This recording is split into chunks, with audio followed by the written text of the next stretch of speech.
5 రొట్టెలు 2 చేపల దాని గురించి మాట్లాడినప్పుడు గాస్పల్స్ లో, అంటే సువార్తల్లో, ఫిలిప్పు తర్వాత ఆంద్రేయ ఇద్దరు కూడా మాట్లాడినటువంటి తీరుని చెప్పుకుంటూ వచ్చాను.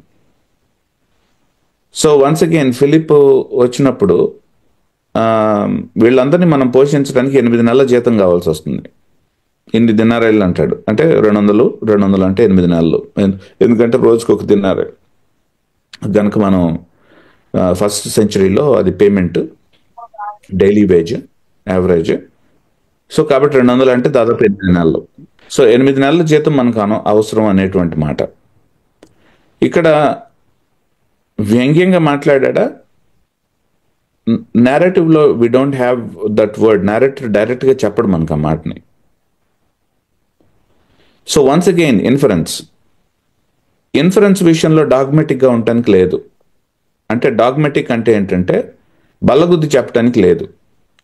వాళ్ళు వ్యంగ్యంగా మాట్లాడారనే దగ్గర మీరు అటకాయించిపోవద్దు ఎవరు కూడా, ఎందుకంటే అది కాదు పాయింట్. అక్కడ పాయింట్ ఏంటంటే నేరేటర్ చాలా స్పష్టంగా క్లియర్గా చెప్పినటువంటి స్టేట్మెంట్ ఉంది. ఏంటి?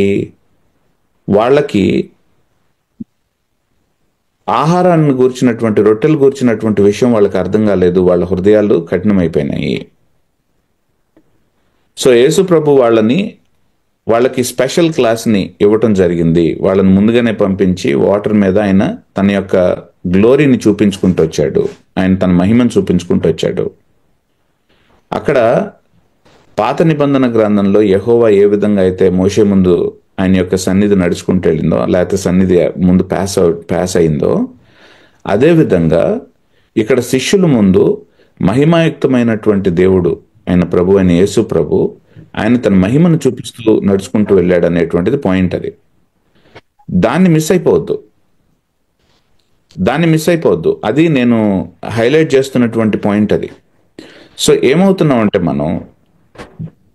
మనం డీటెయిల్స్లో ఎక్కడైతే ఉన్నామో, డీటెయిల్స్లో కొన్ని చోట్ల ఇన్ఫరెన్సెస్ దగ్గర యాక్చువల్గా అటకాయించిపోయి మనం ఏం చేస్తున్నామంటే we are missing actually the big picture of the scene. So అది miss అయిపోవద్దు.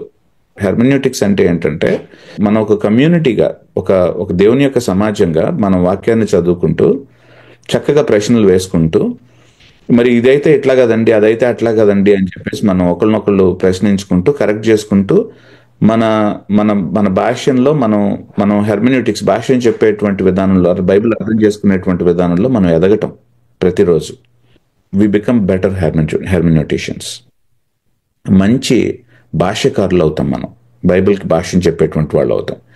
It has to be a discussion among us. నాకు అనిపించినటువంటి ప్రతి ఒక్కటి అది పరిశుద్ధాత్మ నుంచి వచ్చింది, ఎవరు ప్రశ్నించడానికి వీల్లేదు అంటానికి లేదు.